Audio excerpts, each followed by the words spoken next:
भारतीय जनता पक्षाला धक्क्यावर धक्के बसायला सुरुवात झालेली आहे। ज्या पद्धतीने आता निवडणुका झालेल्या आहेत आणि जशी निवडणूक आता विधानसभेची जवळ येते त्यामध्ये आता राजकीय भूकंप घडायला चांगलीच सुरुवात झालेली आहे। एकीकडे शरद पवार यांचे राष्ट्रवादी शरद पवार हे आक्रमकपणे महाराष्ट्रात फिरत आहेत, तर दुसरीकडे ठाकरेंचेही दौरे आणि जनसंवाद यात्रेमधून आता ठाकरेंचे शिवसैनिक पुन्हा एकदा कामाला लागले आहेत।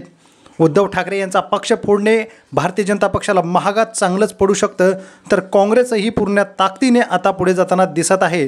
शिवसेना मशाल ही लोकसभेमध्ये कमाल करून गेलेली आहे आणि विधानसभेमध्ये सुद्धा आता ती जादूप्रमाणे पुढे जाताना दिसत आहे। लोकसभेची जी रंगत झाली निवडणूक महाराष्ट्रामध्ये संपूर्ण एका जिल्ह्याकडे लक्ष लागलं होतं। संपूर्ण लोकसभेमध्ये महाराष्ट्रातील एकच जिल्हा सगळ्या देशाने अनुभव घेतला, तो जिल्हा म्हणजेच बीड जिल्हा। या बीड जिल्ह्यामधलं राजकारण अतिशय महत्त्वाचं ठरलं। या ठिकाणी पंकजा मुंडे यांचा झालेला दारुण पराभव आणि आता मुंडे बंधूंवरतीच भाजपचे आमदार लक्ष्मणराव पवार यांनीच थेट आरोप केलेले आहेत। धनंजय मुंडे आणि पंकजा मुंडे यांच्या राजकारणाला मी आता कंटाळलेलो आहे।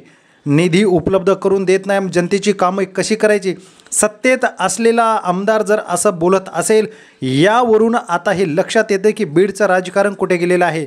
लक्ष्मण पवार यांना निवडून येण्याची चिंता वाटू लागलेली आहेत आणि यावेळेस असं स्टेटमेंट दिलेलं आहे की मुंडे यांच्यामुळे आपण आता निवडणूकसुद्धा लढवण्याची आपली मानसिकता नाही आहे। बदल्याचं राजकारण बघता आपण राजकारणातून बाहेर पडत निवडणुका न लढवण्याचा निर्णय घेत आहोत असं जाहीर केलेलं आहे। यामुळे आता भारतीय जनता पक्षाचे अनेक आमदार याकडे बोध घेत आहेत की निवडून न येण्यासाठीच या ठिकाणी जरांगे पाटलांचं प्रभुत्व चांगलंच आहे। गेवराई मतदारसंघाचे लक्ष्मणराव हे सध्या आमदार आहेत, मात्र या ठिकाणी वातावरण हे भाजपच्या पूर्ण विरोधामध्ये आहे। त्यामुळे हा त्यांनी निर्णय घेतल्याचं धनंजय मुंडे यांनी जाहीर केलेलं आहे। तर दुसरीकडे मुंडे विरुद्ध पवार हा वाद आता निवडणुकीच्या तोंडावरती चांगलाच रंगलेला आहे। आपल्याला काय वाटतं याबाबत कमेंट करा। भाजपचे आमदार निवडून येईल की नाही? धन्यवाद।